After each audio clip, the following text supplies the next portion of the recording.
Quantos estão felizes por estarmos mais uma vez juntos como igreja? Amém?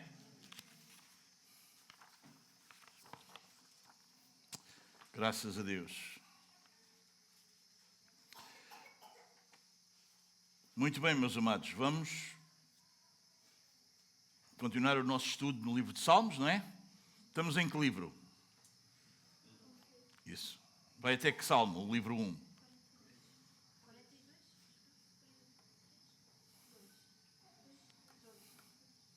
É? Eu vou ver. Mas eu acho que é mais um bocadinho. Isso, 41. Quantos livros tem o livro de Salmos? 5 livros. Muito bem. Estamos no Salmo 14. Muito bem.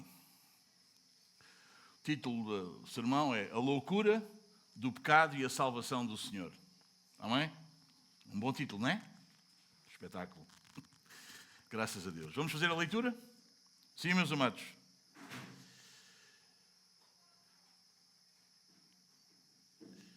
Diz o insensato no seu coração: não há Deus.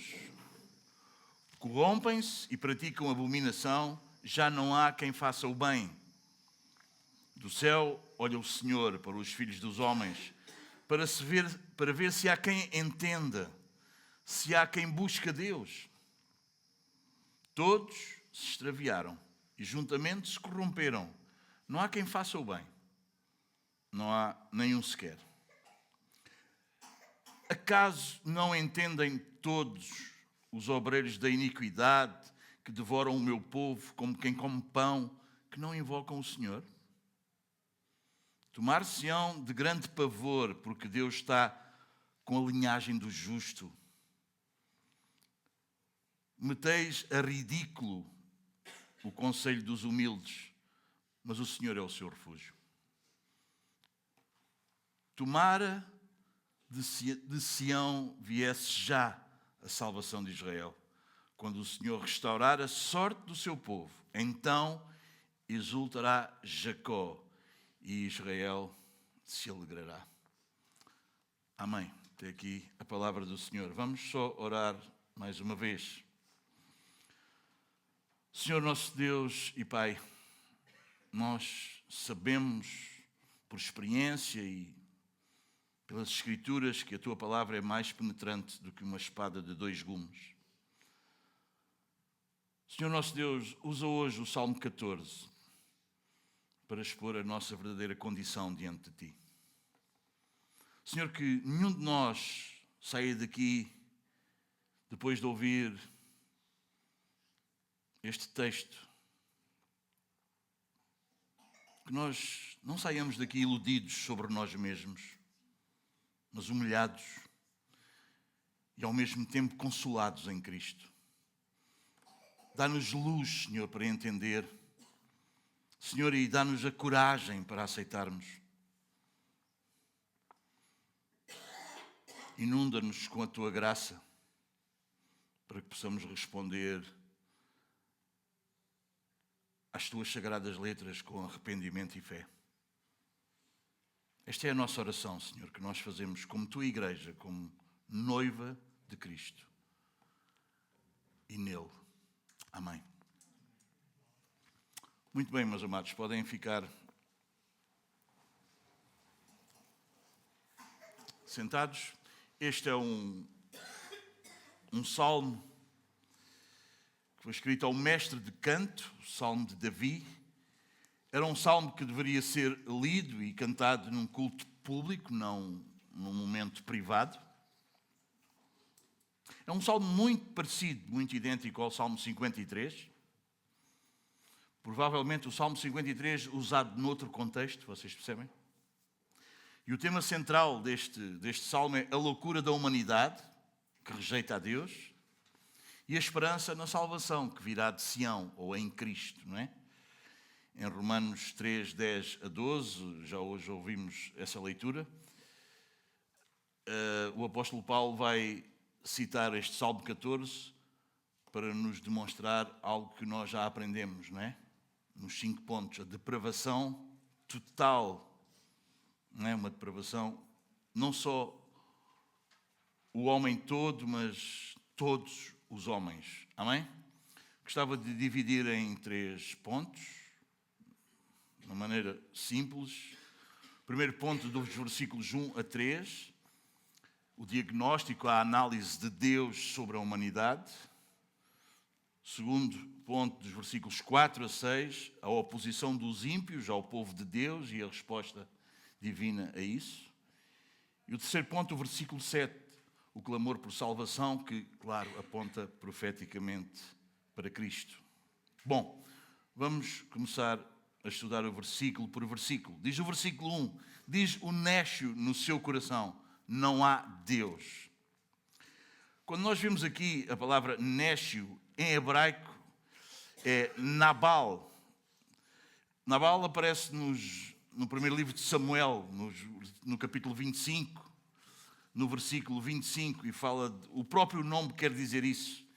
Quer dizer alguém insensato, embrutecido, alguém tolo, arrogante, espiritualmente cego. É interessante que diz no seu coração, e todos nós sabemos, não é? O nosso coração, na Bíblia, quando nós vemos o coração, não é este órgão que nós temos aqui, não é? É o centro, não é? É o centro das decisões, o centro da nossa vontade. Então quer dizer que não é apenas uma dúvida intelectual que o homem tem acerca de Deus. Vocês entendem quando ele diz que não há Deus? Não é uma dúvida que ele tem. É uma rebelião interna no centro da sua vontade. Não há Deus, podemos entender este não há Deus num ateísmo teórico, quando diz que Deus não existe, ou então num ateísmo prático, onde nós, com a nossa vida e com o nosso estilo de vida, nós dizemos, Deus não interfere na minha vida, eu faço as coisas, Deus não vai sequer cobrar nada de mim, Deus não me vai chamar para contas, eu posso fazer as coisas à minha maneira. Esse é muito perigoso, irmãos. Isto tem uma dimensão moral, não uma dimensão apenas intelectual. A Bíblia nunca apresenta o problema humano como falta de provas. Bom, como é que o homem vai saber de Deus? Como é que o homem vai... A Bíblia não diz, não apresenta que homem algum tenha falta de provas que Deus existe, que Deus é Deus. Vocês entendem? Não é falta de provas. É uma recusa no coração do homem em querer conhecer a Deus, é admitir que Deus é Deus e que Deus, não só que Deus existe, mas quem Deus é. Em Romanos, capítulo 1, o apóstolo Paulo, nos versículos 18 a 21, vamos ler o que ele nos vai dizer.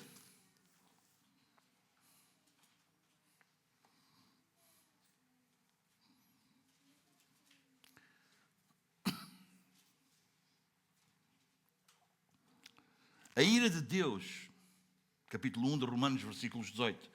A ira de Deus se revela do céu contra toda a impiedade e perversão dos homens que detêm a verdade pela injustiça. Porquê? Porquanto o que de Deus se pode conhecer é manifesto entre eles, porque Deus lhes manifestou.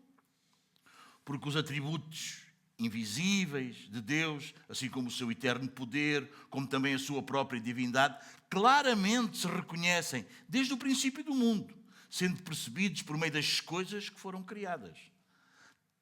Tais homens são, por isso, indesculpáveis. Porquanto, tendo conhecimento de Deus, não o glorificaram como Deus, nem lhe deram graças.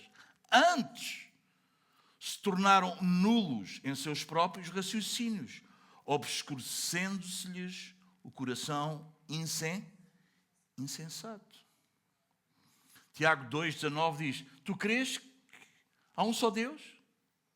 Fazes bem, mas isso não te resolve nada, porque até os demónios creem e temem. Amém? Ou seja, saber que Deus existe não salva ninguém. Vocês não entendem? O néscio não é alguém sem informação. É alguém que rejeita a implicação da informação que ele já tem. Vocês entendem? Vocês percebem? Não é alguém que não tem informação. É alguém que rejeita a implicação dessa informação. Deixem-me dar-vos um exemplo. Imaginem uma pessoa, um casal, uma família, que mora junto a uma barragem, por exemplo. Não é? E há placas nessa barragem. As placas dizem, há um risco de enchente, há um risco, é perigoso, não é? Quando ouvirem as sirenes, vocês têm que sair, têm que fugir, não estejam próximos a isso, não é? E essa família que mora junto à barragem, ela vê os engenheiros a inspecionar, não é? As muralhas da barragem, não é? Tudo aquilo, vocês já viram uma barragem, não é? Tudo aquilo. Começam a ver algumas rachas na muralha, vocês entendem? Começam a ouvir uns zunzuns dos engenheiros a dizer que há ali qualquer perigo. Mas eles pensam, não vai acontecer nada. Isto não vai acontecer nada. Isto não chega à minha casa. Essas conversas, não é? Esses alertas, aquelas placas a alertar do perigo, vocês entendem? Ou mesmo na praia, perigo, ribas a cair. As pessoas deitam-se lá perto. Não interessa nada. Vocês entendem? Não é falta de informação. É rejeitar a informação que tem e a implicação que... Bom, eu quero estar aqui à sombra, está aqui à riba, eu quero lá saber. Vocês entendem? É a implicação que a informação vai causar, vocês entendem? Eles veem aquilo tudo, mas a família está a ver a bela série na Netflix. Não é porque não ouviu. Vocês entendem? É porque decidiu ignorar as informações, decidiu ignorar os alertas. Este é o néscio do Salmo 14. Vocês entendem? Há evidências de Deus. Paulo mostrou-nos isso lá em Romanos, não é? Se nós formos ao Salmo 19, não é? Versículos 1 a 4, fala-nos, não é? Que Deus se manifesta. Não é? Os céus manifestam a glória de Deus. Por aí fora. A criação, a consciência, a história, a palavra. Revela-nos isso. As evidências de Deus. Mas ele prefere viver como se nunca fosse haver um dia em que ele tem que se apresentar diante de Deus no dia do juízo para prestar contas a ele. Vocês entendem? As pessoas, isso é um néscio. A pessoa ignora isso. Amém? Mas não pense só no néscio como alguém que não frequenta a igreja. Vocês entendem? Porque há nécios na igreja. Há aqueles que não dizem Deus não existe, mas há aqueles que negam com a vida, com a prática, a existência de Deus. Porque eles vivem, eles confessam com a boca que Deus existe, eles cantam para Deus, vocês entendem? Eles ouvem, eles frequentam a igreja, eles até sabem as doutrinas, mas eles são nécios na prática. Eles vivem como se Deus não importasse nada. Cada decisão, ou a maior parte das decisões da vida deles, eles fazem-nas sem consultar a Deus. Eles fazem-nas como todos os outros. Cada decisão, meus amados, que nós tomamos sem consultar a vontade de Deus, é um pequeno não há Deus no nosso coração. Percebes isso? Percebes isso? Cada pecado escondido que nós alimentamos é um Deus, é como se nós disséssemos, não dizemos isso com a nossa boca, não o confessamos com a nossa boca, mas evidenciamos-lo com a nossa vida. É como se Deus não se importasse com o pecado. É como se Deus não visse. É como se Deus não quisesse ver. É tipo, Deus não está vendo. Não é? E isso é muito perigoso. É muito perigoso. É muito perigoso. É muito perigoso. É tipo, vocês entendem? É como se Deus não existisse, é como se Deus não estivesse, é como se nós não tivéssemos que nos apresentar diante dele para prestar contas da nossa vida. Porquê? Porque nós achamos que porque cantamos e dizemos que amamos a Deus, e a nossa vida, vocês entendem? Não olhem para o Néscio. Quando Davi escreve este salmo, Davi não está a pensar nos inimigos. Davi está a pensar em gente de Israel. Vocês entendem? Os irmãos estão a entender? Quando nós estamos a ler, nós não estamos a pensar, sim, claro, não há. Claro, humanamente, o homem natural é assim. Sim, mas ouçam, meus amados irmãos.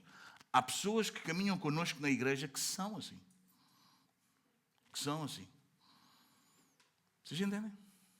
Há uma coisa engraçada que as crianças fazem, e eu, desculpem falar muitas vezes no Mateus, mas é o Mateus que está lá em casa, e que aqui há dias, já eu pensando e meditando no Salmo 14, e o Mateus fez uma coisa com a Sara, que ele faz algumas vezes, várias vezes. Sabem o que é que ele costuma fazer? Eu vou-vos dar o exemplo. Ele faz assim, tapa os olhos, e ele diz assim, Sarinha não está cá. Já viram ou não? Mas há muita gente que se senta no banco da igreja. E é isso que ele faz. Deus não está cá. Deus está ali. Sempre. Mas porque ele fecha os olhos, ele fecha-se nele, ele tapa os olhos e ele cria aquela falsa segurança e aquela falsa ideia que agora que eu estou a fazer isto, agora que eu estou a pensar isto, agora que eu estou a dar lugar a isto na minha vida, agora que vocês entendem, Deus não está cá. Mas Deus estava. Mas Deus está. Mas Deus está. Não é pelo facto de tu não quereres que Ele esteja, não é? Ou que a pessoa não queira que Ele esteja, não é? Vocês entendem? Ele está. Isso é um Néscio. Vocês entendem? Deus agora não está cá. Eu não quero agora que Ele veja isso. Eu não gostava nada que Ele assistisse a isto. Eu não gostava nada que Ele ouvisse. Então Deus não está. A gente tapa os olhos. A gente está, pronto. Deus não está. Mas Deus está. Isso é bom para uma criança. A gente, ok, né? A gente ri-se, não é? Ok. Mas Ele está.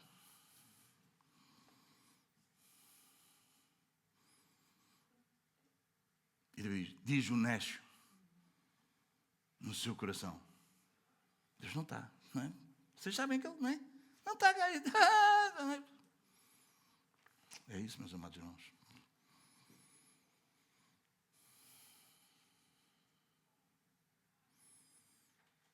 Corrompem-se, praticam abominação, já não há quem faça o bem.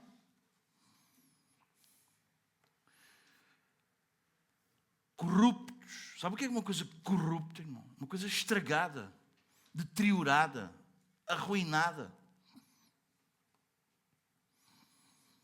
Não é?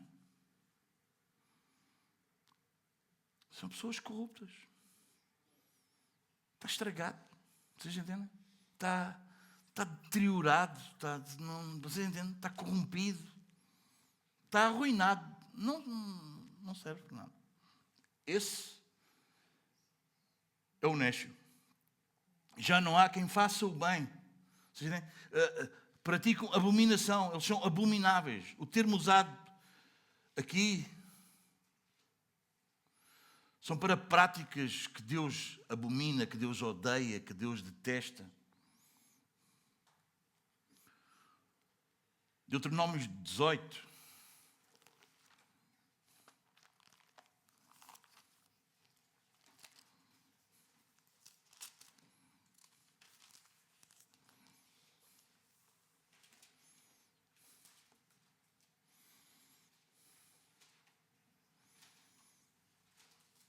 Diz, quando entrares, 18:9, desculpa, diz, quando entrares na terra que o Senhor teu Deus te der, não aprenderás a fazer conforme as abominações daqueles povos.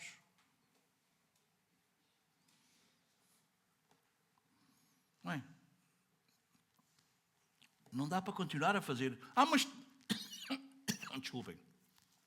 Toda a gente faz. Sim, mas Deus diz para não.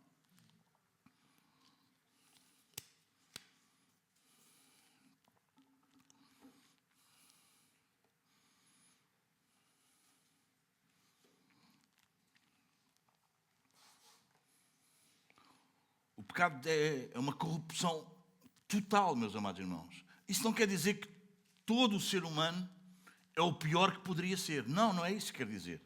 Mas quer dizer que todas as áreas do homem foram afetadas pelo pecado. Em Efésios 4, 17 e 18, nós vamos ver que o entendimento foi obscurecido.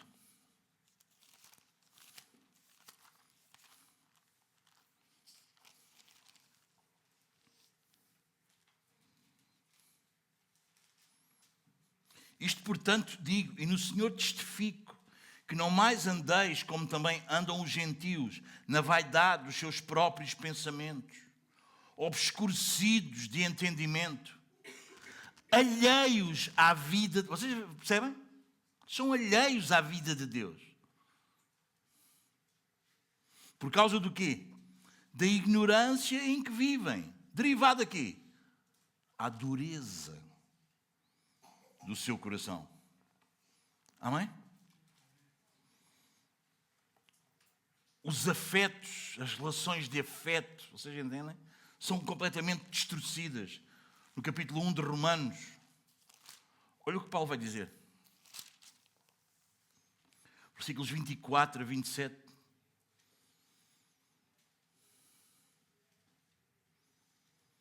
Por isso porquê? Por eles deterem a verdade pela injustiça, não é?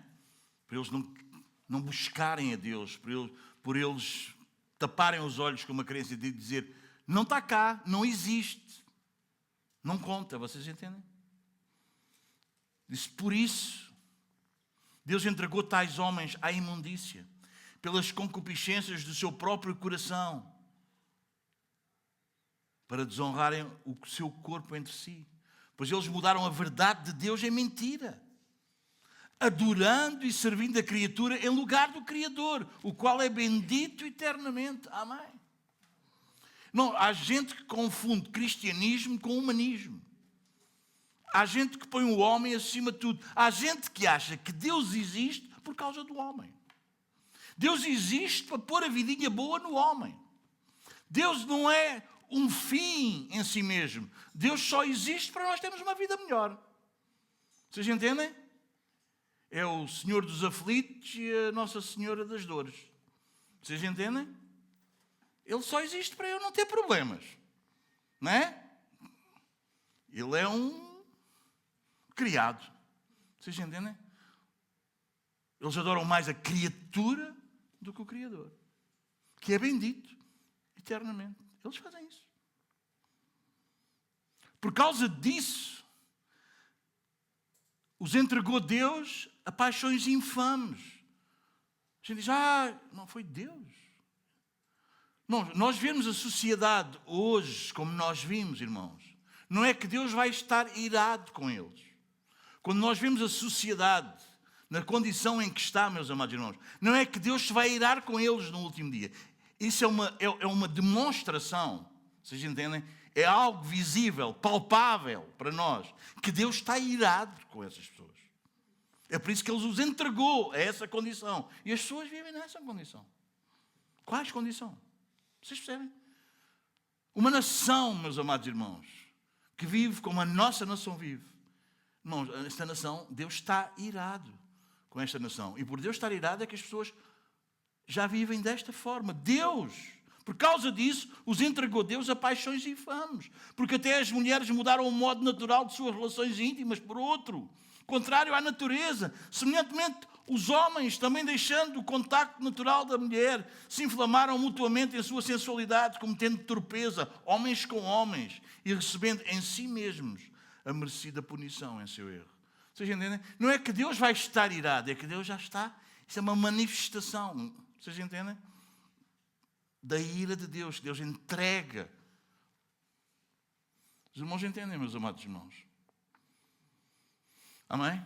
Os afetos ficam distorcidos. O pecado faz isso na vida do homem. O pecado faz isso. Eles dizem que são livres, mas eles não são livres, irmãos. Eles são escravos. Eles são escravos. Em Romanos, aqui um pouco mais à frente, capítulo 6, versículo 17, diz o quê? Mas graças a Deus, porque outrora, era o quê? escravos do... Contudo, viestes a obedecer de coração à forma de doutrina a que fostes entregues. E uma vez libertos do pecado, fostes feitos servos da justiça. As pessoas dizem, não tenho, eu sou o senhor de mim mesmo. Não, ele não é. Ele é escravo do diabo. Ele é escravo do diabo. Não só, ele é escravo do pecado. Ele é escravo disso. João, desculpem, um pouco atrás. João capítulo 8.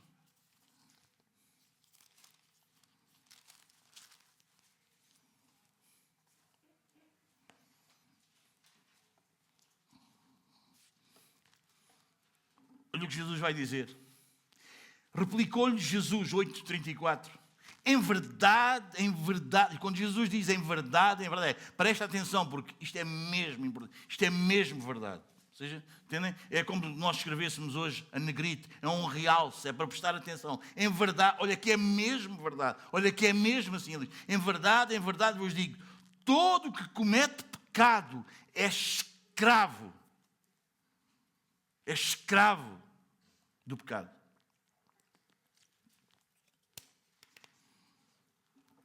É o que nós chamamos a depravação total, quando nós estudamos os 5 pontos. Quando Paulo, em Romanos 3, como o Dani nos leu hoje no início do nosso culto, não é para dizer que ninguém faz atos bons. Não, irmãos. No sentido, humanamente falando, não é nisso. O que o Salmo 14 e o Romanos 3 quer dizer é que ninguém faz o bem segundo o padrão santo de Deus. Vocês entendem? Para a glória de Deus, na dependência de Deus. Em Romanos, no capítulo 14, versículo 23...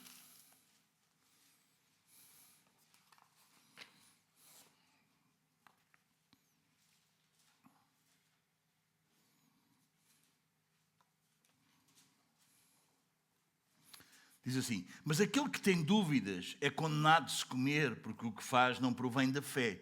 E tudo o que não provém de fé é pecado. O que é que isso significa, meus amados irmãos?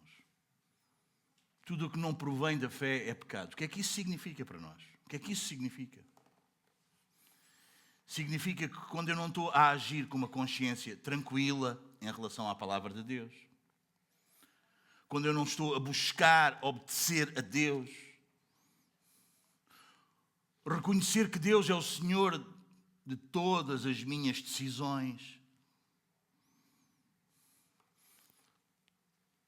quer dizer que se eu não estou absolutamente certo, confiado que aquilo que eu estou a fazer está de acordo com a sua vontade,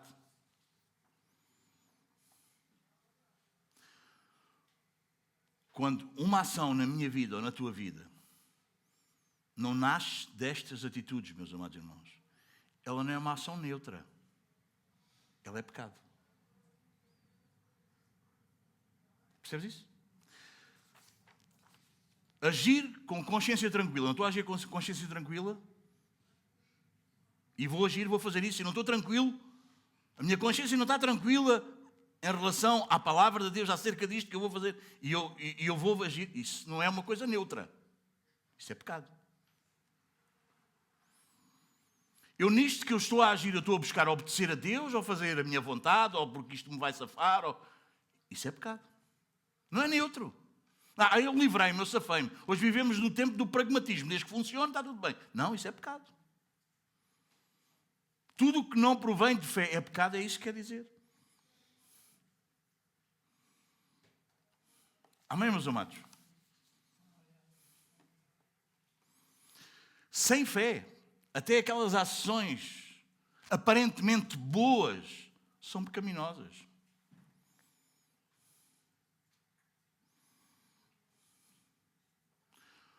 Calvino vai dizer, quando uma ação pode parecer moral, útil, honrada, mas se essa ação não for feita com o propósito de glorificar a Deus, é pecado.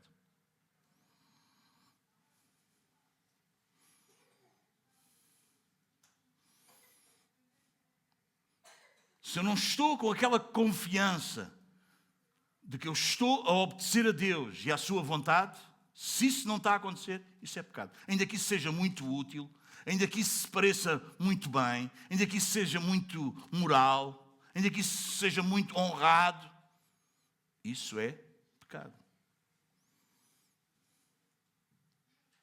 Sabe porquê? Calvino vai dizer o seguinte: a raiz dessa ação é baseada na autonomia humana e não na submissão a Deus. Portanto, ela é pecado. Estamos a entender?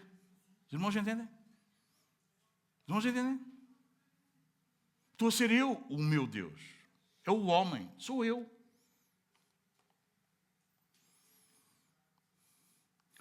Quer dizer que o problema em si, o ato, não é o ato em si, mas a motivação espiritual que o sustenta.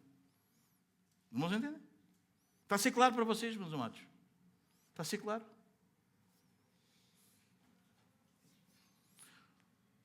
Para Calvino, quando ele está a expor a carta aos Romanos, e nomeadamente este versículo, ele vai dizer que tudo o que é feito fora da direção de Deus é pecado.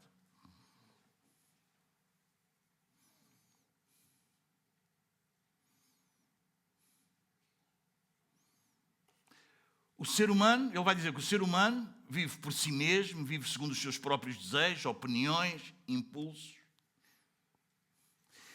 Então, quando ele age dessa maneira, mesmo que ele não cometa algo moralmente errado, ele está a viver em si mesmo e não em Deus. E nós fomos chamados para vivermos em Deus. Então, isso, por muito certo, muito correto, muito honrado, muito útil que isso seja, isso é pecado.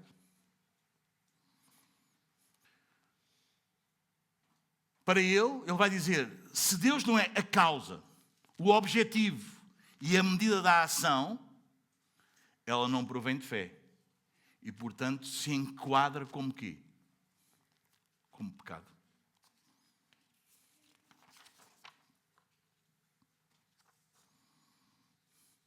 Aqui no capítulo 14 de Romanos, Paulo está a falar a cristãos que tinham dúvidas sobre comer certos alimentos, guardar os dias sagrados, os costumes judaicos. Ele vai dizer que quando alguém faz algo duvidando se é certo diante de Deus, essa pessoa não age com fé. E isso constitui-se pecado.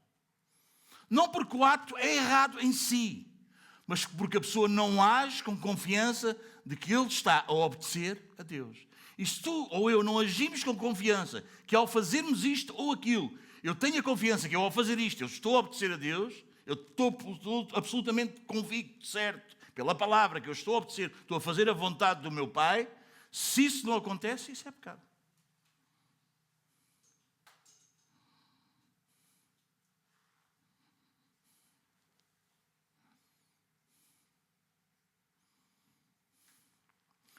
Tudo o que é feito sem confiar em Deus, sem buscar a glória de Deus, sem submissão à vontade de Deus, mesmo que pareça correto para todos os homens, isso é pecado.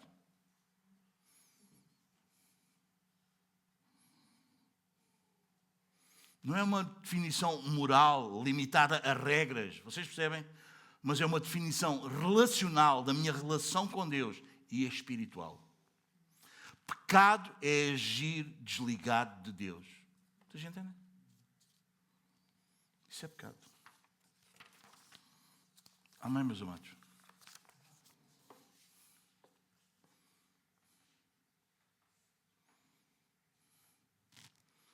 Já não há quem faça o bem. O que é isso? Vocês entendem? Vocês percebem? A gente acha que fazer o bem é a gente fazer o que é útil. Vocês entendem? Fazer o que nos faz bem, o que nós gostamos, o que o outro gosta. Vocês entendem? É ou não é? Mas se não o fazemos para a glória de Deus, tendo absoluta certeza que é a vontade de Deus, que o estamos a fazer em Deus, é pecado. Tudo o que não provém de fé, tudo o que não provém do ensino das Escrituras, da pessoa de Deus, vocês entendem? Isso é pecado. Amém, meus amados? Mas nós às vezes não... Graças a Deus pelo Salmo 14. Vocês não acham? Às vezes acham, tem que ser isto, aquilo. Imagina um copo de água. Imagina um copo de água. E pões lá um pingo de 605 forte. Tudo aquilo é veneno? Não. Tem lá muita água, não tem? Mas está contaminado. Percebes isso ou não?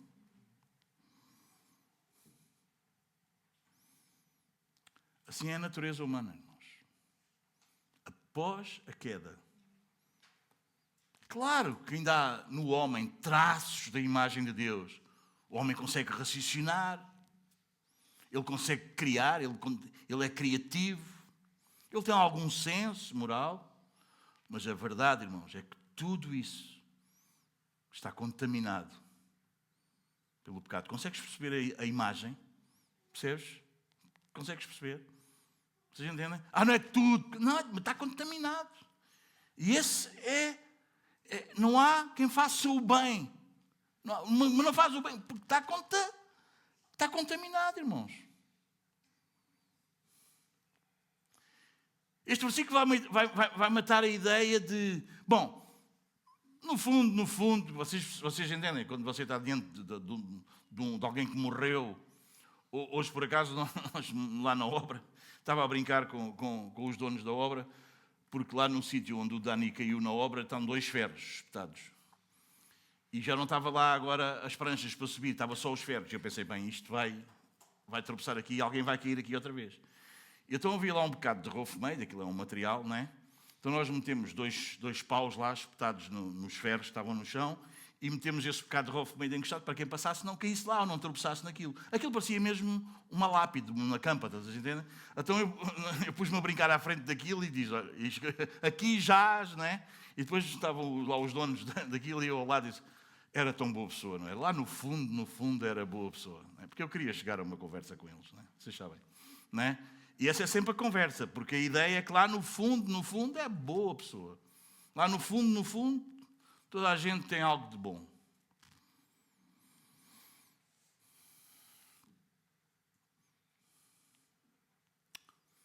Deixa ser assim mesmo confrontador para ti. Tu ainda tens aí um resquício que pensas assim, bom, basicamente, eu sou uma boa pessoa.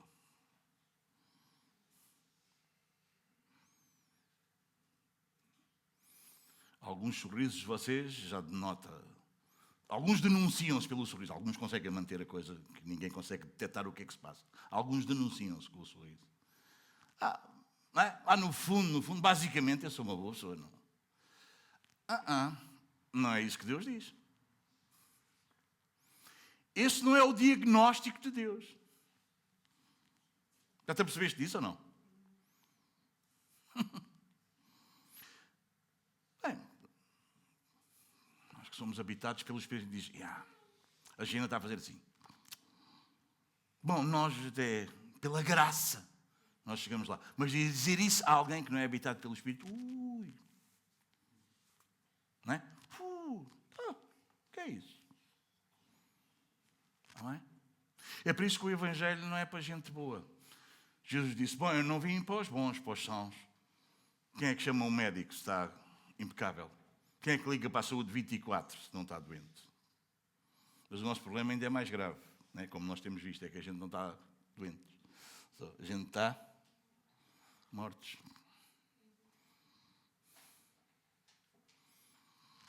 O Evangelho nem sequer é para gente boa que precisa de melhorar.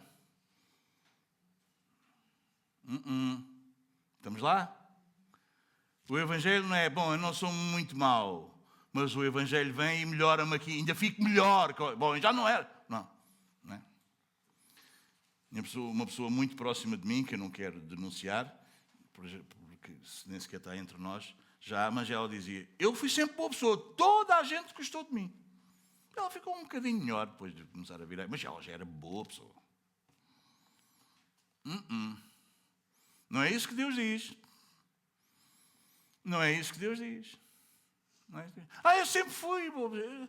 Eu sempre pensei em Deus, eu ainda não sabia, mas Quando eu ouço essa conversa, eu fico aflito. Digo, Senhor, ilumina o entendimento. Isto ainda não está lá.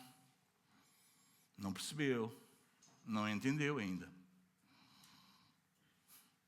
O diagnóstico de Deus é que não há ninguém assim. Percebes? É Deus que diz. Não sou eu. Não é... Vocês entendem? É Deus que diz. Conseguimos entender, manos? Mas não consegues... Não entendas para o outro. Entende para ti. Percebes? Não há. Então, se não há, tu não és isso.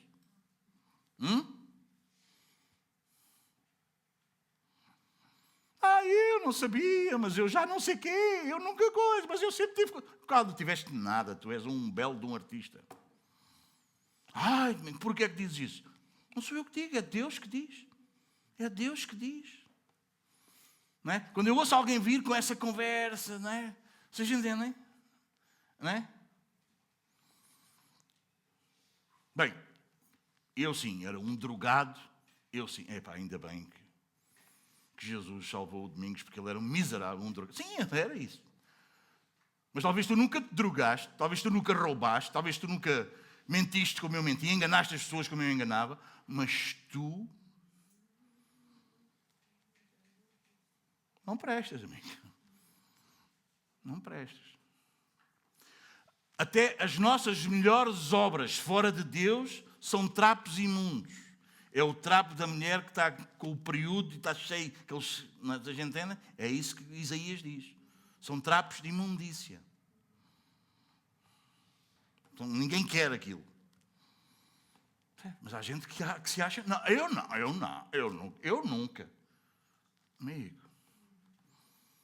Talvez comparando comigo, claro, sim, tu sempre foste um santo ou uma santa. Mas não é isso que Deus diz. Porque a comparação não é comigo, é com Ele. Amém, meus amados? Do céu, versículo 2, olha o Senhor para os filhos dos homens, para ver se há quem entenda, se há quem busque a Deus. É uma imagem forte, não? Deus olha do céu para observar. Deus faz uma espécie de um censo, não é? Espiritual. Deixa eu ver como é que as coisas estão. Não é? De onde é que ele olha? De onde? Do céu. Não é? Do lugar de... Não é da terra, irmão. Não é um juiz da terra. Vocês entendem? É do céu, o lugar da autoridade. Do céu, o lugar de santidade, de pureza, da ausência de pecado. É daí que se olha. Percebes? É daí que ele está. É aí que ele olha. Ele é o Senhor. Ele é o Deus. Ele é o Santo, Santo, Santo. Percebes? E é daí, do céu. Não é da terra. Não é igual a mim e a ti. É do céu que ele olha, desse lugar de autoridade, desse lugar de santidade, desse lugar transcendente, desse lugar que nós ansiamos ir para lá e vermos nos livros deste pecado horrível onde nós estamos envolvidos. É daí que ele olha. Percebes? Porque do lugar de onde olhamos, do lugar de onde estamos, faz diferença o nosso olhar. Ou não? Ou não?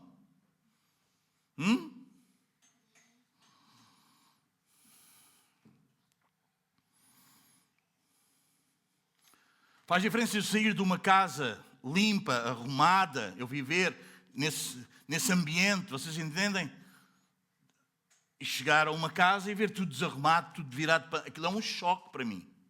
Agora, se eu vivo numa casa onde está tudo de pantanas, também quando eu chego a uma casa e está tudo de pantanas, também não é grande choque. Alguém está a entender o que estamos a dizer? Vocês percebem? Tudo ali, não é choque nenhum. Isto é assim. Não, é do céu. Deus olha do céu. Amém? Do lugar onde tudo é perfeito. Amém? Do lugar de autoridade. Amém? Porque não é a terra que manda no céu, é o céu que manda na terra. Amém? Ele olha. E não é com um olhar superficial. Ele faz um escrutínio. Ele olha. Os seus olhos sondam os filhos dos homens. O Salmo 11, versículo 4 e 5. Nós, quando estudamos, vimos. O que é que Deus procura? Se há quem entenda. Não é? Se há quem entenda. E entendimento, irmãos, não é um mero entendimento intelectual. É sabedoria espiritual. Provérbios 1:7. Sabe o que é que diz lá? Se não sabem, deviam saber. O temor do Senhor é o princípio da sabedoria. Amém? Temer a Deus já diz muito se tu és alguém que entende ou não. É por isso que o néscio não teme a Deus, não quer saber de Deus. É como se ele tira Deus não é? Se há quem entenda, se há quem busca Deus. Amém? Alguém sabe o que é buscar?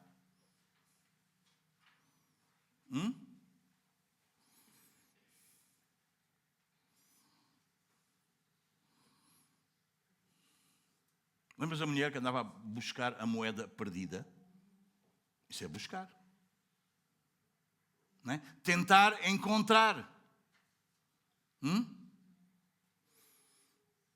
É por acaso ou é uma coisa intencional? Isaías 55.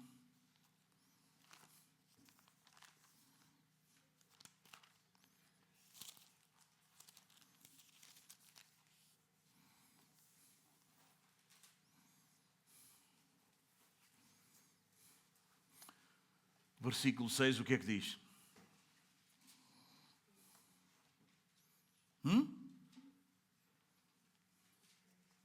Buscai ao Senhor enquanto se pode achar, invocai-o enquanto está.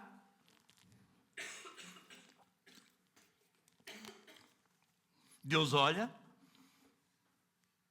do céu, não é? Para os filhos dos homens, e ele procura se há quem entenda, se há quem o tema, se há quem seja sábio. Amém? O que é um sábio? Não é só alguém que sabe, vocês entendem? Um sábio é aquele que aplica à sua vida o conhecimento. Isso é sabedoria. Porque não serve nada tu saberes e depois não aplicas. Eu sei como é, mas não vives. O que é que isso vale? Isso é só tolice. Eu sei que é assim.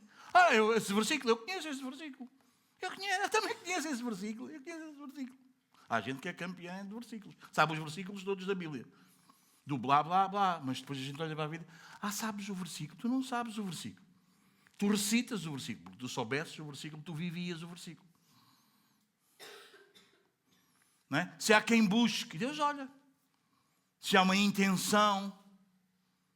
Os irmãos entendem? Se és diligente.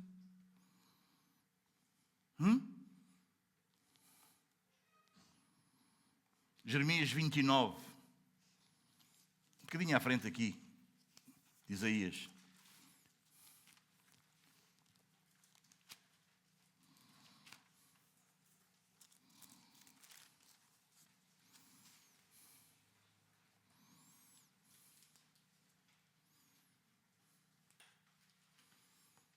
É interessante que Deus até nos ensina como é que a gente deve buscar.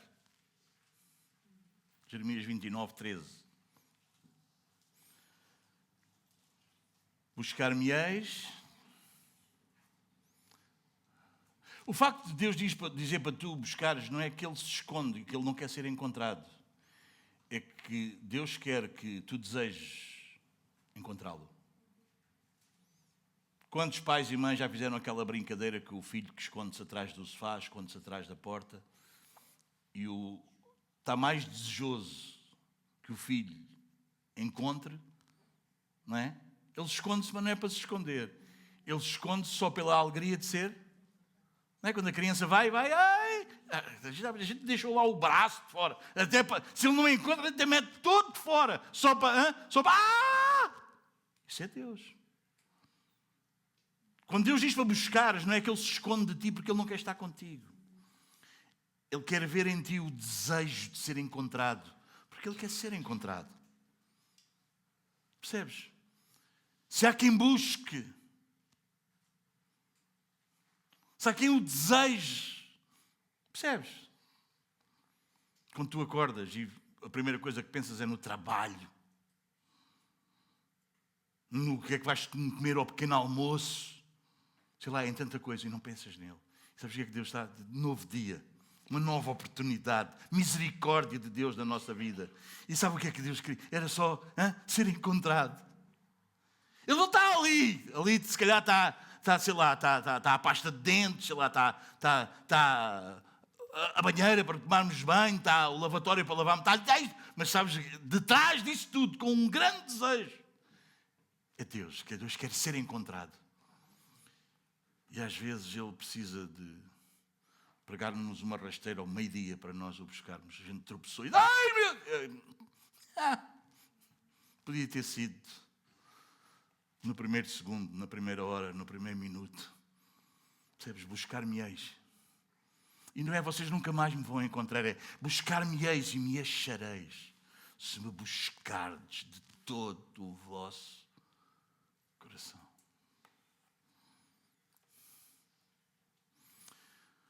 Ai, meus amados, a minha oração é que esta frase que eu vos vou dizer, que o Senhor tenha misericórdia de todos nós e Ele a encaixe na nossa vida. Deus não busca pessoas religiosas. Deus busca pessoas que o busquem.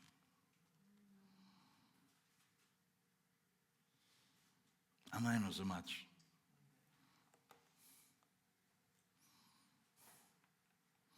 Quando estão aqui, alguns estão na escola, alguns são mais pequeninos, mas dia da prova. Vocês entendem? Todos os dias. A gente está lá na escola, não é? Nós já andámos há muito tempo. Só eu e o Manela é que não andou, mas ele vai perceber bem o exemplo. Então a gente está, tem um parceiro, não é? Hoje já não é carteira, é cadeira e mesa, ainda sou do tempo da carteira. Eu sou do tempo das duas coisas. Não é? Tive um tempo de carteira e depois tive um tempo de mesa. Uau, quando vieram as mesas, uau. Mas era o dia da prova. E o dia da prova não há colega. Somos só nós, é ou não é? E o professor, que está lá todos os dias. Mas digam-me lá, o professor no dia da prova está diferente, não está? Como é que ele está? Com um olhar mais... Parece ter uma lupa, não é? Eu soube de coisas que os meus filhos fizeram no dia da prova que eu fiquei escandalizado. Olha, que para eu me escandalizar. Davam telemóveis da mãe, escreviam coisas não sei aonde. Estou a denunciar-vos, hoje vai tudo aí. Mas só me contaram isto depois dos 20. Eles conseguiram enganar-me bem. Vocês entendem? Mas no dia da prova está tudo... É assim. Vocês entendem, meus amados irmãos? Quando Deus olha, Deus está... Vocês entendem? É com escrutínio. É ver aquilo que... Vocês percebem que ninguém repara, que ninguém vê, que ninguém está. É isso que Deus faz.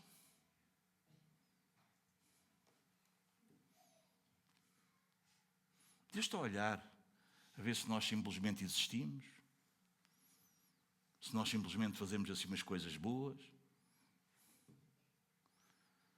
Sabem como é que Deus olha?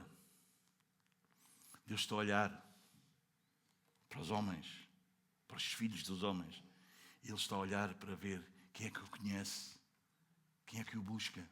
Não é quem vai à igreja, não é quem é religioso. Quem é que me conhece? Deixa ver. Quem? Quem é que me busca? Percebes? Ninguém repara, a vida corre, tudo. Mas o olhar de Deus é diferente de todos. Lembras-te? Amém? Amém? Amém? No dia da prova, se um colega consegue perceber que nós estamos a fazer ali uma calma, isso não importa muito. O professor, se vê isso, vocês entendem? Não é? E a nossa vida também. Os outros não se importam muito, podem ver a nossa vida um bocado mais aqui. Não é? Agora, Deus está a olhar. Deus está a olhar e está a ver quem é que o conhece. Porque o conhece, vive com temor, com reverência e quer agradá-lo. Busca-o. Amém?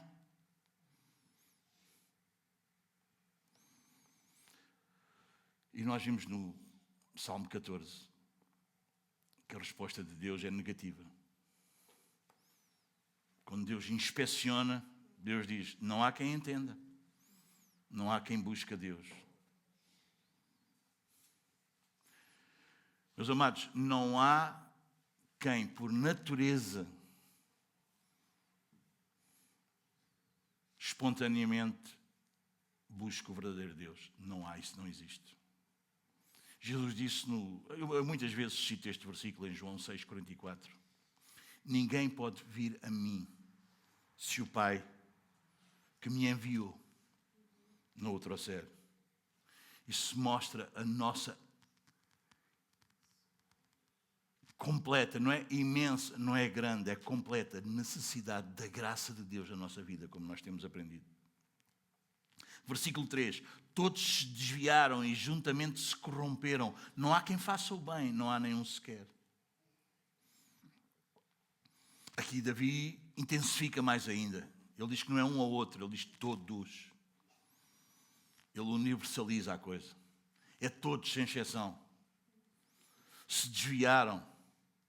Em Isaías 53:6 diz, todos nós andávamos desgarrados como ovelhas. Quer dizer, todos nós saímos do caminho reto. Juntamente se corromperam. É isso, irmãos. É isso. Há um caráter coletivo da queda aqui. A corrupção é estrutural, é social, é cultural, é toda a gente. Romanos, capítulo 5.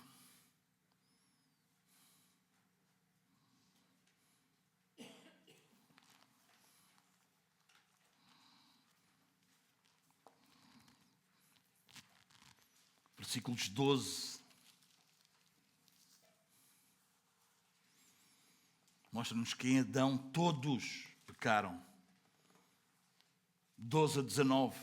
Portanto, assim como por um só homem entrou o pecado no mundo, e pelo pecado a morte, assim também a morte passou a todos os homens, porque todos pecaram. Porque até ao regime da lei havia pecado no mundo, mas o pecado não é levado em conta quando não há lei. Entretanto, reinou a morte desde Adão até Moisés, mesmo sobre aqueles que não pecaram à semelhança da transgressão de Adão, o qual prefigurava aquele que havia de vir. Todavia, não é assim o dom gratuito como a ofensa. Porque se pela ofensa de um só morreram muitos, muito mais a graça de Deus e o dom pela graça de um só homem, Jesus Cristo, foram abundantes sobre muitos.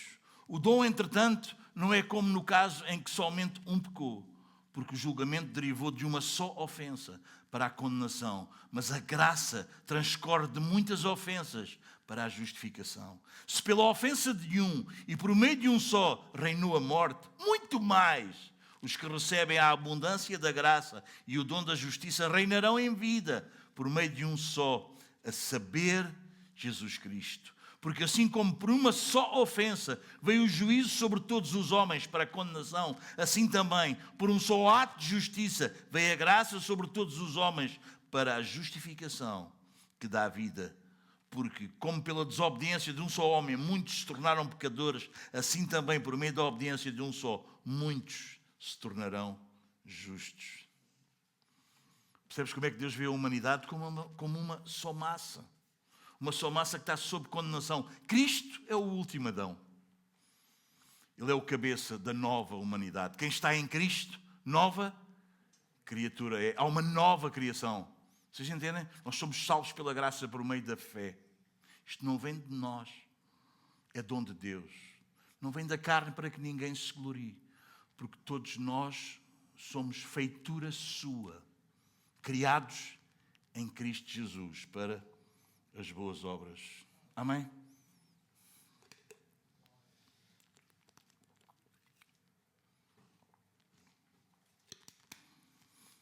O problema não é que nós cometemos alguns erros. É que em Adão nós herdámos essa condição, pecador. Conseguimos perceber isso? Amém? Nós não somos pecadores porque pecamos, nós pecamos porque éramos pecadores. Amém?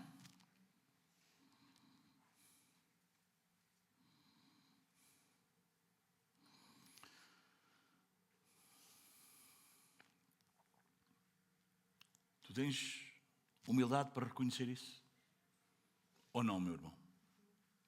Ou não?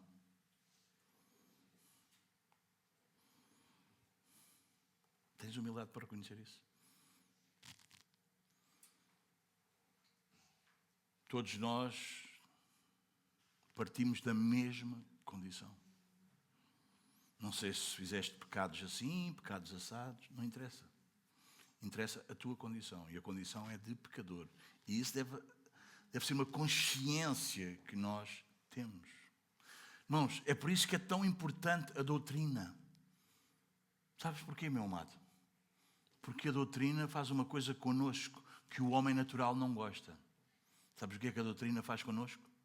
Humilha-nos.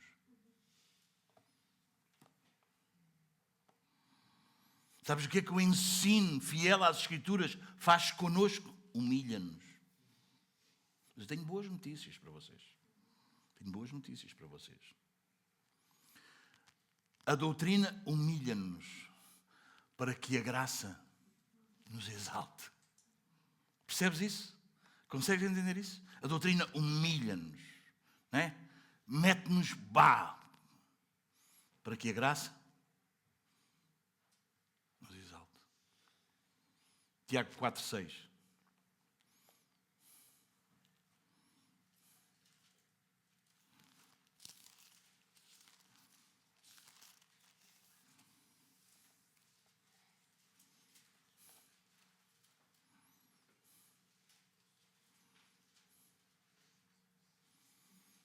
Antes ele dá maior graça pelo que diz. Deus resiste aos soberbos, mas dá graça aos humildes. Sujeitai-vos, portanto, a Deus, mas resisti ao diabo e ele fugirá de vós. Chegai-vos a Deus e ele chegará a vós outros. Amém, meus amados? 1 de Pedro.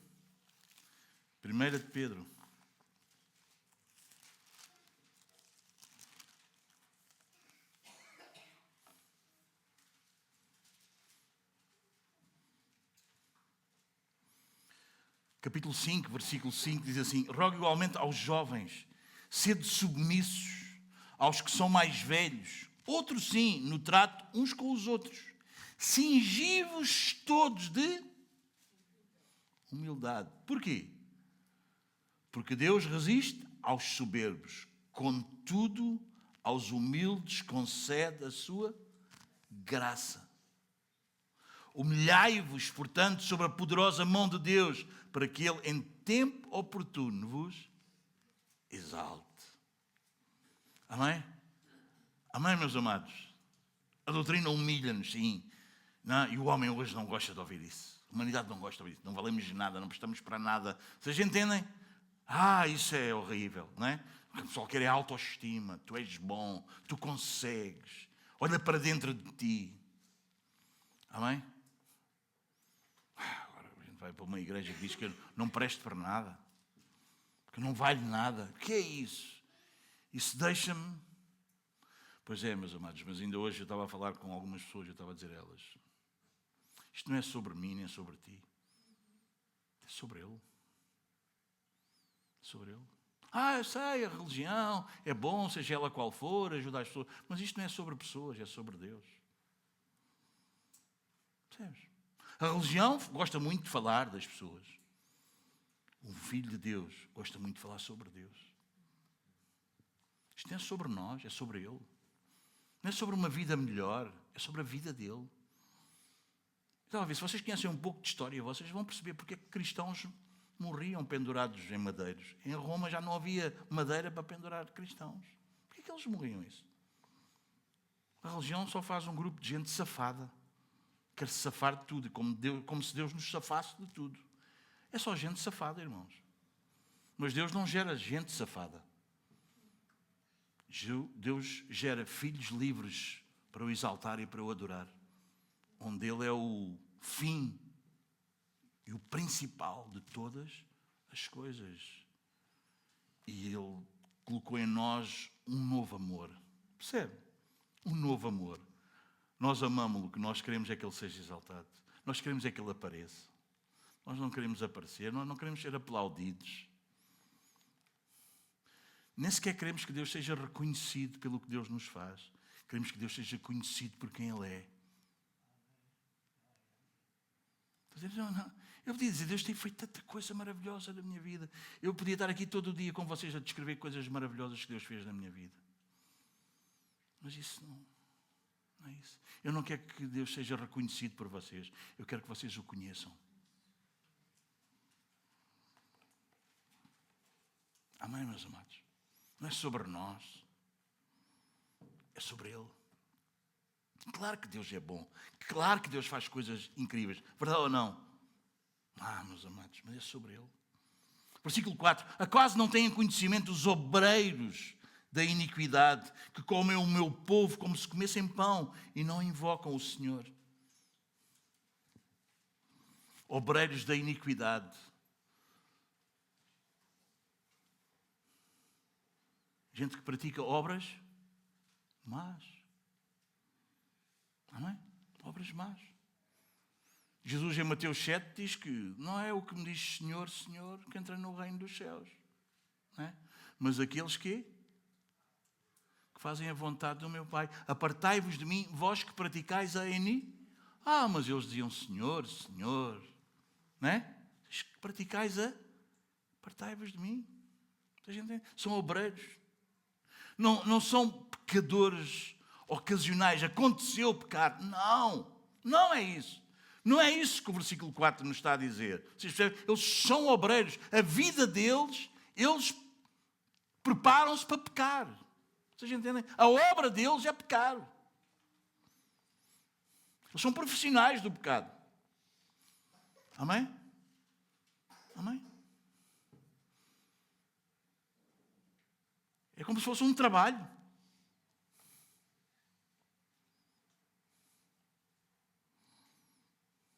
Amém? São obreiros, ou seja, a obra deles é pecar. Eles vivem pecando. Amém? Eles levantam-se para pecar. Obreiros da iniquidade. É o profissional do pecado. O pecado está engajado neles, está ligado a eles como um trabalho. Não é? A gente levanta-se todo dia e vai trabalhar. Não é? E eles, o pecado é isso, eles pecam todos os dias. Está ligado ali. São os obreiros da iniquidade. E comem o meu povo como se comessem pão. Qual é a rotina do nosso dia a dia? É comer pão. Não é? É algo normal, é habitual.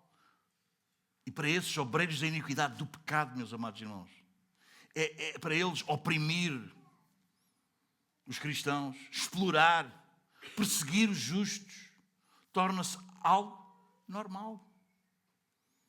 Amém? Algo normal. Não é? É que eles já fazem isso com uma naturalidade tão grande que eles nem... Meus amados, e não estamos... E volto a lembrar, o salmo não é sobre gente, é sobre gente... Malaquias. Malaquias não, Miqueias.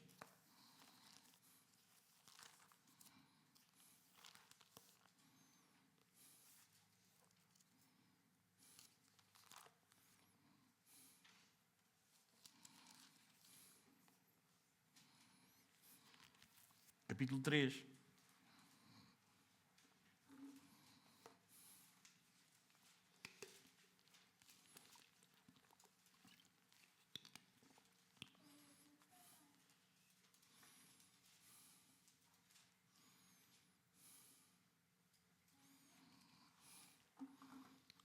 Nos últimos capítulos do capítulo 2 de Miqueias, fala do remanescente, né, de Israel. Mas depois, no início do capítulo 3, versículo 1, diz: Disse eu, ouvi agora vós, cabeças de Jacó, vós, chefes da casa de Israel. Não é a vós outros que pertence saber o juízo, quer dizer, não é de vocês que devem conhecer, devem saber.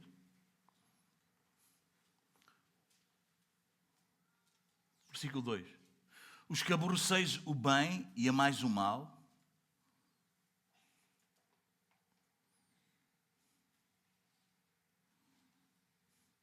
e deles arrancais a pele e a carne de cima dos seus ossos, que comeis a carne do meu povo e lhes arrancais a pele e lhes esmiuçais os ossos e os repartis como para a panela e como carne no meio do caldeirão.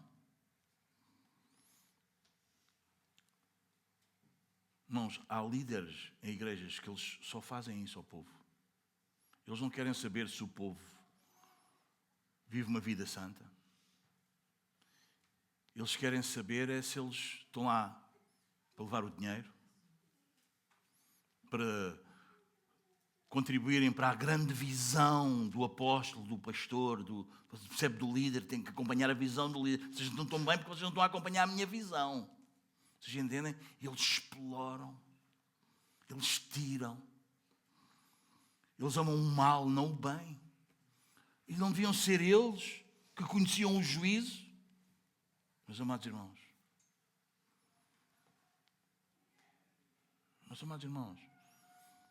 é horrível, irmão, é horrível. E às vezes pode não ser, se não é por dinheiro, é por cadeiras cheias. Quantos crentes tem a tua igreja? E aí é avaliado se o pastor é bom ou mau pelo número de crentes que a igreja tem. Oh, irmão, mas se tem crentes sentados no banco que ele não tem Deus, o que é que interessa ter as cadeiras cheias? O que é que interessa ter gente que toca, que canta, que faz, que a vida deles é zero de Deus? Isso é péssimo, é horrível. Mas não deviam ser vocês que conhecem o juízo? Vocês amam mais o mal, porquê? O bem. Vocês sugam isso. Porque às vezes não é para encher o bolso, irmãos, é para se encher de ego. Quantos eu tenho? Não, irmão, isto não é uma crítica a igrejas grandes. Não é porque nós somos pequenos que eu estou a dizer isso, irmãos. Porque pode ser grande e ser gente como deve ser. Os irmãos entendem, não é disso que estamos a falar. Não é de grande ou pequeno. Abacuque, capítulo 1.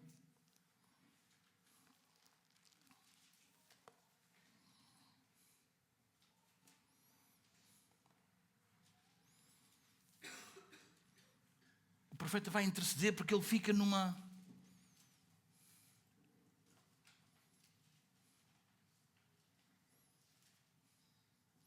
No versículo 14 diz: tu és tão puro de olhos que não podes ver o mal e a opressão não podes contemplar, porque depois toleras os que procedem perfidamente e te calas quando o perverso devora aquele que é mais justo do que ele. Porque fazes os homens como os peixes do mar, como os répteis, que não têm quem os governe. Não é? O profeta estava abismado com a situação. Gente que não tem quem os governe. Eles governam-se eles próprios. Vocês entendem? A mim ninguém manda. Alguns até dão uma ideia de mais espiritual. Não há homem nenhum que manda a mim. O pastor, quem manda é Jesus. Não manda ninguém. Quem governa sobre mim não é homem nenhum. Não manda ninguém. Não governa. É desgovernado completamente. Alguém entende o que estamos a dizer?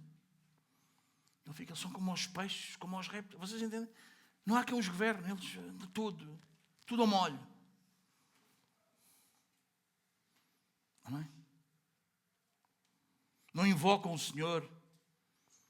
Eles vivem sem oração, sem dependência de Deus, sem uma referência de Deus na vida deles. Porque nós sabemos que em Romanos 10:13 diz: todo aquele que invocar o nome do Senhor, esse será salvo. Mas eles não invocam a Deus. Aqui o contraste é que eles não invocam, que eles permanecem na sua loucura.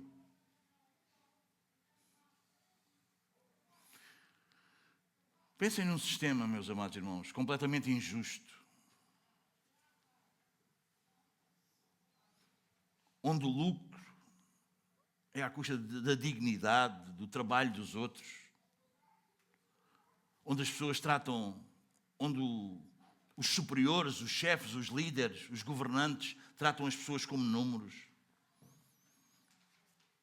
onde os patrões demitem os empregados por capricho, exploram-nos ao máximo E depois, sabe o que é que eles dizem? É negócio. A empresa tem que dar lucro. Vocês entendem? Para muitos hoje em dia pisar os outros é banal. É normal, não interessa. Eles não querem saber se tu tens o que comer. A empresa é que tem que funcionar.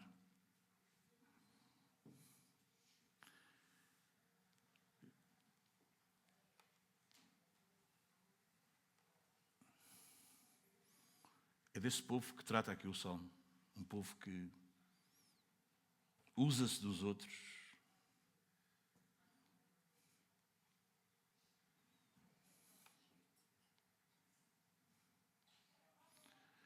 Meus amados, sempre que tu e eu achamos que o pecado é normal e nós olhamos para o lado e dizemos, toda a gente faz, qual é o problema? Nós estamos perto daí. Nós estamos mais perto daí do que nós achamos.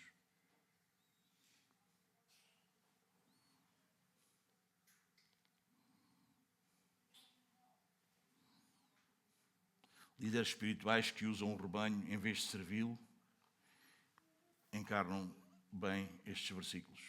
Ezequiel 34.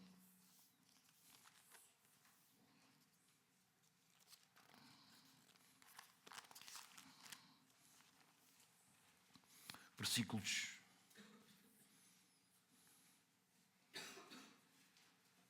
1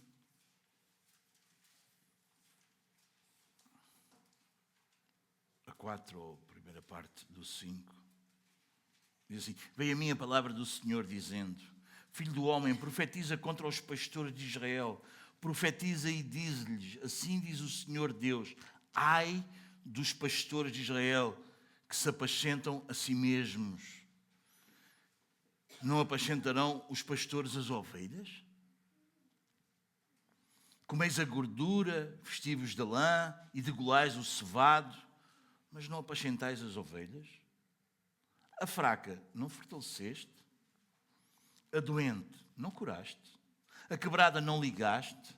A desgarrada não tornaste a trazer e a perdida não buscaste? Mas dominais sobre elas com rigor e dureza. Assim se espalharam por não haver pastor. Lembras do que é que Jesus lê em Mateus 9:16? Eu vou só citar. Ele disse, quando Jesus olhava para as multidões, quando ele viveu aqui neste mundo, ele dizia, são como ovelhas sem pastor. Cada uma. Não havia quem dominasse sobre elas, porque também ninguém se preocupava com elas. Meus amados, o pastor, o pai, a mãe, a avó, vocês entendem? Meus amados, nós temos que nos preocupar com os mais frágeis, com os mais débeis, com os que ainda não se conseguem defender.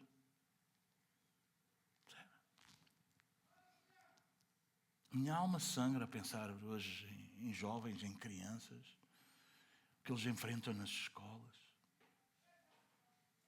As notícias que nós ouvimos, lugares que era impensável acontecerem coisas, nós vimos num quartel de bombeiros acontecer o que acontece. Vocês não entendem o que eu estou a dizer? Nosso coração sangra, irmãos. Na igreja a acontecer o que acontece. Vocês não querem saber.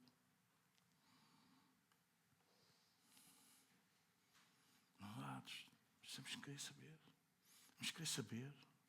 Saber da nossa casa, saber dos nossos filhos, saber. Percebes? Eles estão entregues a essa sociedade assim, de gente que não quer saber, de gente que se quer usar deles com todos os sentidos que tu possas querer usar. Tu achas que o governo está preocupado com o teu filho? Está, irmão. Deveria estar, mas ele não está. Tens que ser tu a estar. Tu achas que quem criou o Facebook está preocupado com a tua neta? Não está, irmão. Não está. O Instagram, o TikTok, achas que está preocupado? O que é que isso vai causar? Não está. Não está. Não está. Quem criou o YouTube e todos esses bonecos, todas essas coisas, que entretém muito bem os nossos jovens, os nossos filhos, a nossa geração, mas eles não estão preocupados com... Tem de ser tu e eu a estarmos. Percebes? Percebes? Tu não podes só ficar aliviado porque tu vestes uma roupa bonita. Uau, e o meu filho está apresentável. Sim. E como é que ele está a crescer? Vocês percebem, meus amados? Quando nós estudamos as Escrituras, o que as Escrituras nos mostram, nós não lemos só a Bíblia também nos lê. E a Bíblia vai nos mostrar a nossa condição. Não é para nos deixar na mesma, meus amados. Quando eu tento trazer as Sagradas Escrituras para vocês, expô-las, meus amados, é preocupando-me com a vossa... Não é mostrar a minha grande capacidade. Nada disso. Não quero saber disso. Deus me guarde disso. É cuidado. É zelo. Não é, meus amados? A internet, o Facebook, o TikTok, o Instagram, come os nossos filhos, os nossos netos como pão. Nem quer saber. É como se nada acontecesse. Aqueles bonecos que deixas ver, aquelas coisas todas. Percebes? Não é estou aqui contra a televisão e dizermos uns quadrados. Não é nada disso, irmão. Mas precisa estar atento. O que é que isso está a fazer?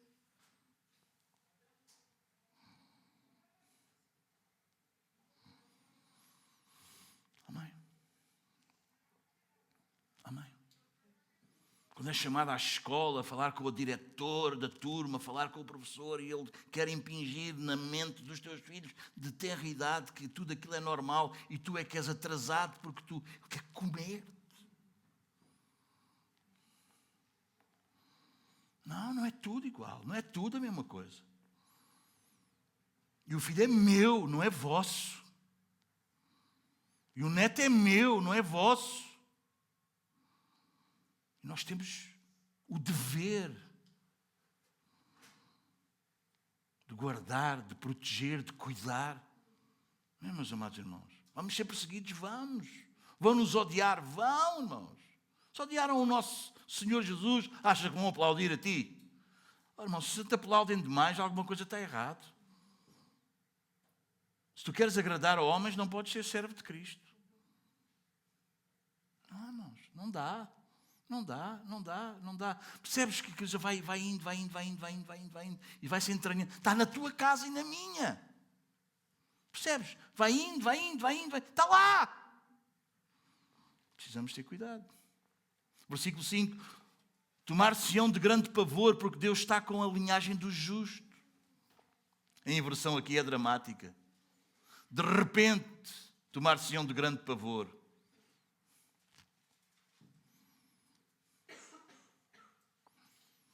Meus amados, quando há um terremoto, é ou não é?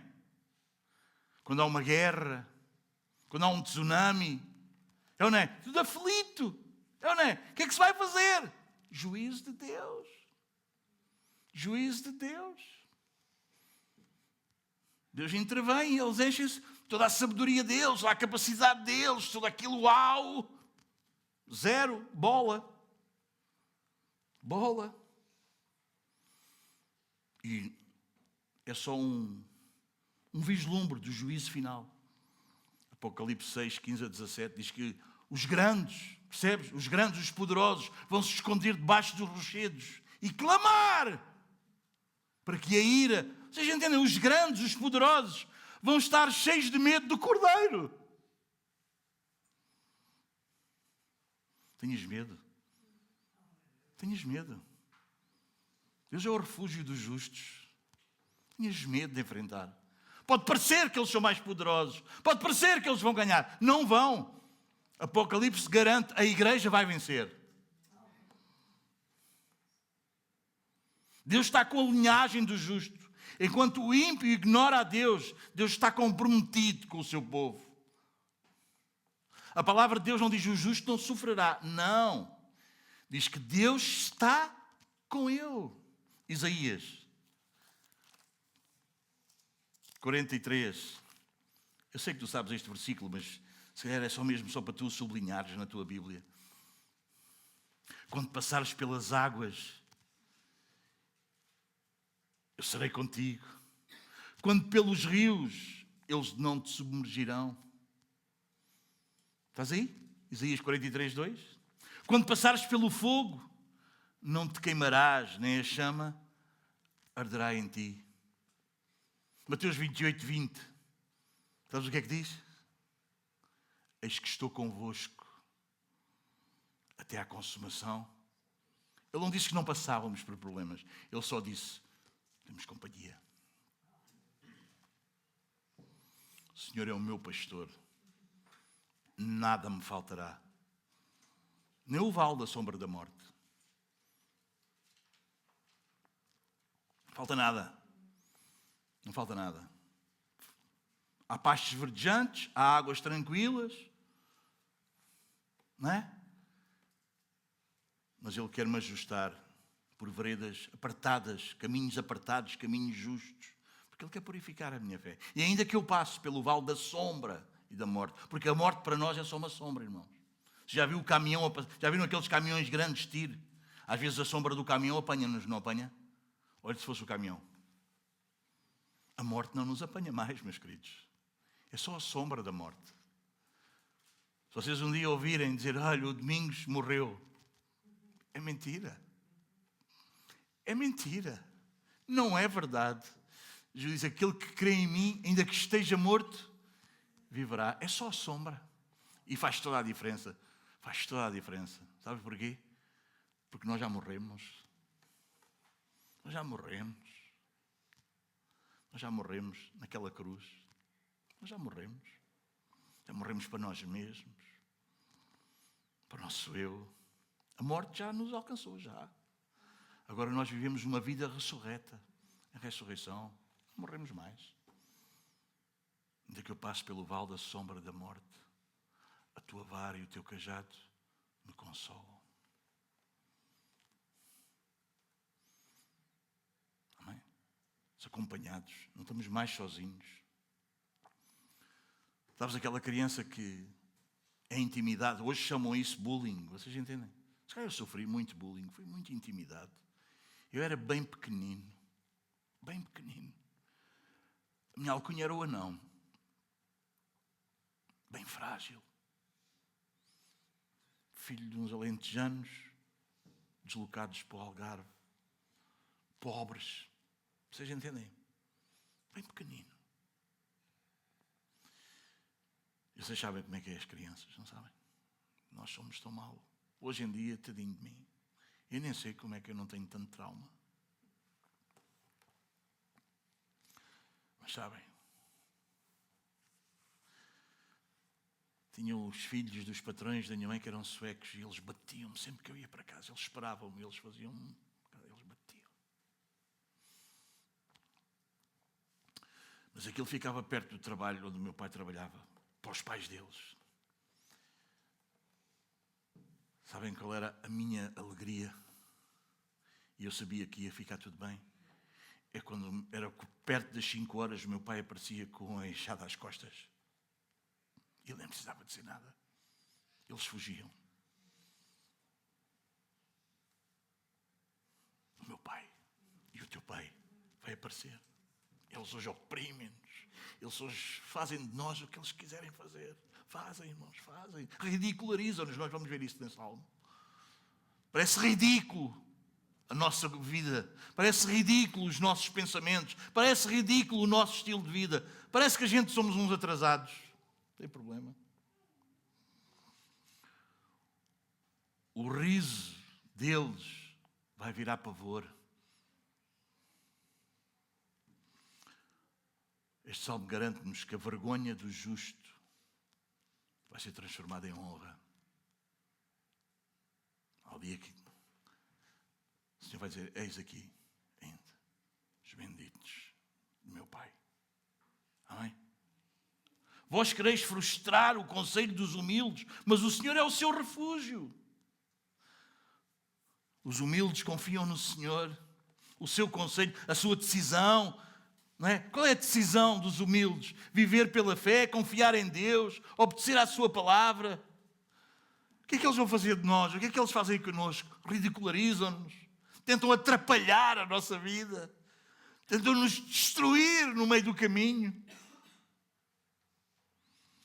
2 Pedro 3, 3 e 4, eu não vou, depois vocês leem, mas eles tentam escarnecer quando nós dizemos que Cristo vai voltar. Salmo 1 diz que os escarnecedores zombam daqueles que se deleitam na lei do Senhor.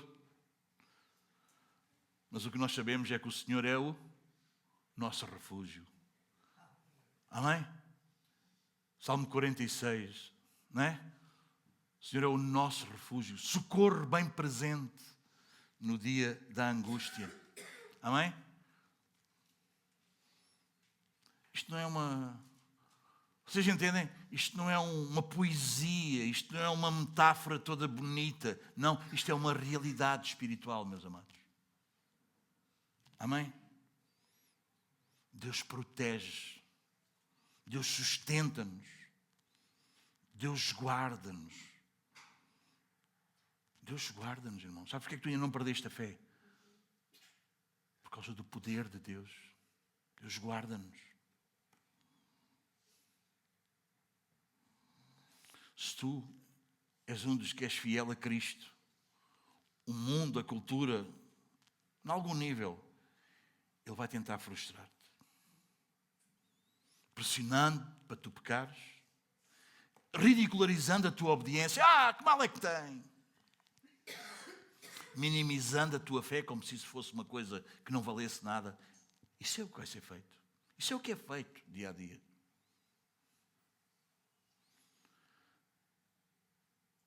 Deixa-me dar-te uma dica, assim, um segredo. O maior segredo não é que tu vais vencer todos esses debates. Porque tu sabes que muitas vezes tu e eu, às vezes caímos no meio dessas lutas. Sabes qual é o segredo? É que Deus é o nosso refúgio.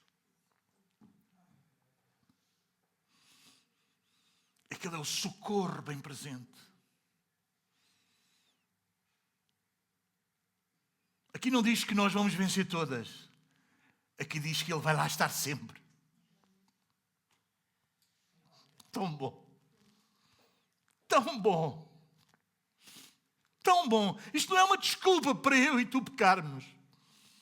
Isto é uma segurança.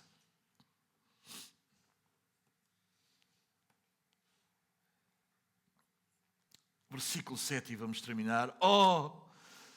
Se de Sião viesse já a salvação de Israel, quando o Senhor restaurar a sorte do seu povo, então exultará Jacó e Israel se alegrará.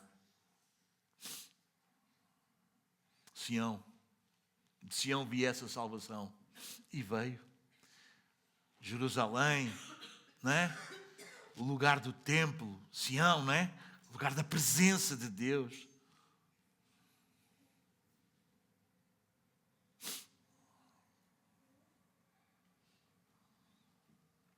O salmista clama é: Senhor, no meio de um mundo de gente tola, envia a tua salvação definitiva. Se de Sião viesse a tua salvação.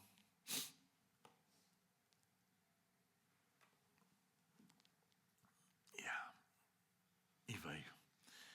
Jesus entrou em Jerusalém para morrer por ti e por mim. A nossa salvação não vem de um programa idealizado por homens, de um programa de regras, de uma boa moral, de uma boa conduta. E aí talvez nós nos vamos salvar. Não. Não veio disso. Veio de uma pessoa, Cristo.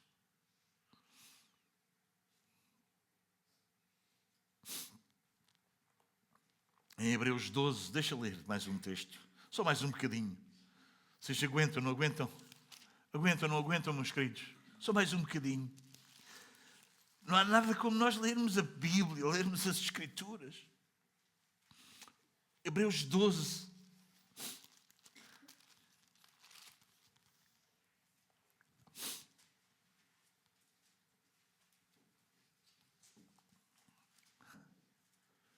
Contraste entre o Sinai e Sião. Hebreus 12, 18. Deixa-me ler este texto contigo. Ora, não tendo chegado ao fogo palpável e ardente, e à escuridão, e às trevas, e à tempestade, e ao clangor da trombeta, e ao som de palavras tais, que quantos o ouviram suplicaram que não se lhes falasse mais, pois já não suportavam o que lhes era ordenado. Até um animal, se tocar o monte, será apedrejado. Na verdade, de tal modo era horrível o espetáculo que Moisés disse: sinto-me aterrado e trêmulo. Não foi aqui que nós chegámos. Não foi aqui que nós chegámos, irmãos. Não foi. Olha onde nós chegámos. Mas tendo chegado ao Monte Sião e à cidade do Deus vivo, a Jerusalém celestial e a incontáveis hostes de anjos e a universal assembleia e a igreja dos primogénitos arrolados nos céus, e a Deus, o juiz de todos, e aos espíritos dos justos aperfeiçoados, e a Jesus, o mediador da nova aliança, e ao sangue da expressão que fala coisas superiores ao que fala o próprio Abel. O sangue de Abel, sabe o que é que o sangue de Abel clamava? Por vingança. Sabes o que é que o sangue de Jesus clama? Misericórdia. E foi aí que nós chegámos. Louvado seja Deus. Amém, meus amados irmãos. Mostra que em Cristo nós chegámos a uma realidade ainda muito maior do que Sião.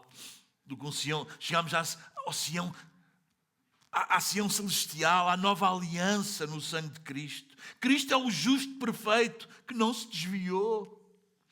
O homem que realmente busca a Deus. Ele diz, a minha comida, lembra-se o que é que ele disse aos discípulos lá quando a pé da mulher samaritana? A minha comida, vocês sabem o que eu desejo, sabem o que me alimenta? Fazer a vontade do meu Pai. Em João capítulo 8, 29, ele... Bora lá ler. João 8, 29. Olha o que diz. E aquele que me enviou está comigo e não me deixou só, porque eu faço sempre. Como eu gostava de dizer isto. Mas eu não consegui dizer isto. Eu tenho aquele e tu tens aquele que pode dizer isto. Mas eu sempre faço. Obrigado, Senhor. Obrigado, Senhor. Mas eu sempre faço o que lhe agrada. O que nunca fez, como o Mateus faz. Não está cá, Sarinha. Como o que nunca fez. Não há Deus. Ele sempre teve uma comunhão com o Pai. Sempre. Sempre. Uma comunhão perfeita. Não é? Quando ele diz para Lázaro sair, ele faz, não é? Ele diz, eu faço esta oração, não é porque eu sei que tu sempre me ouves, é para eles perceberem isso. Sei que tu sempre me ouves. Eu sei que tu sempre estás aí. Eu sei disso. Mas na cruz, ele tomou a culpa dos necios. Ele tomou a culpa dos tolos. Ele sofreu o pavor. Na cruz, ele disse, Deus meu, porque me desamparaste.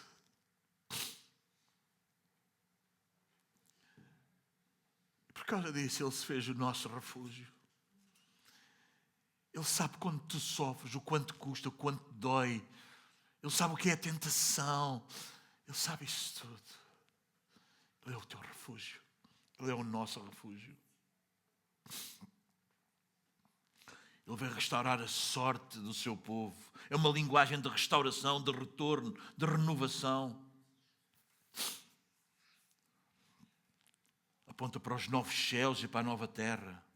Um povo plenamente transformado. Queres ver aqui em Filipenses capítulo 3?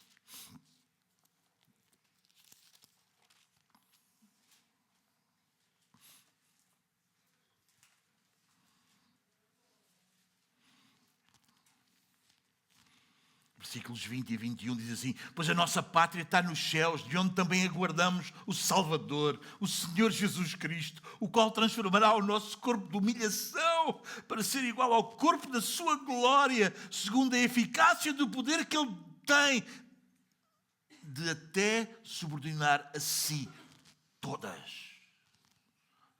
Todas. Todas as coisas. O que é que o Salmo 14 ensina sobre o homem? Que é uma depravação interna. O nosso problema, o problema do homem está no coração. Que é universal. Todos se desviaram. Que é algo ativo. Que as pessoas fazem o mal com a intenção. Obreiros da iniquidade. É uma cegueira, mas é uma cegueira voluntária. Eles não têm conhecimento, eles não invocam a Deus. O que é que nos ensina sobre Deus? Isto é sobre nós. O que é que nos ensina sobre Deus? Que Deus vê e examina. Que Deus distingue o justo do ímpio.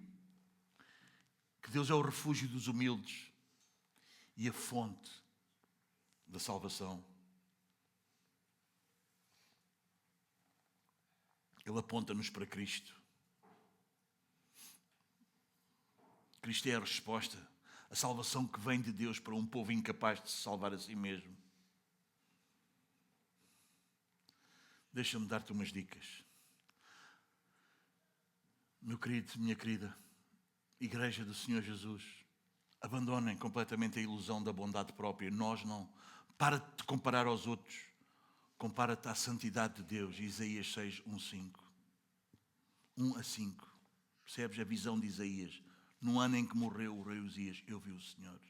E quando eu vi o Senhor, eu vi com a minha condição, que eu habitava no meio de um povo de lábios impuros, mas eu também era como esse povo. Eu não sou diferente. Amém? Confessa a tolice do teu coração.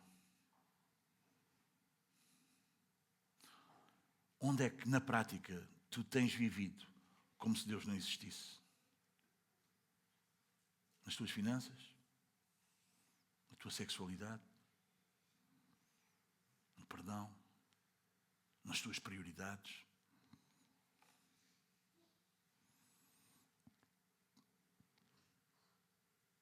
Busca a Deus intencionalmente. Ele quer ser achado. Tu já sabes, ninguém por natureza o busca. De manhã, quando a tua carne não lhe apetece, busca na mesma. Quando não há vontade nenhuma, busca na mesma. Quando tudo diz que não, teimoso, busca. Faz como o salmista, Salmo 51, 10, Jeremias 24, 7.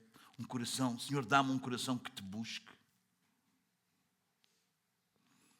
Confia em Cristo como a única segurança e a única esperança. O Salmo 14 mostra-nos que não há autossalvação, isso é uma mentira. Volta-te para a cruz. Arrepende-te. Crê. Encontra o refúgio em Deus, uma segurança em Deus, no meio da oposição, no meio de tudo contrário. Não fiques espantado quando os obreiros da iniquidade te atacarem. É assim mesmo. Lembra-te, Deus defende a linhagem dos justos. Amém? Vamos orar.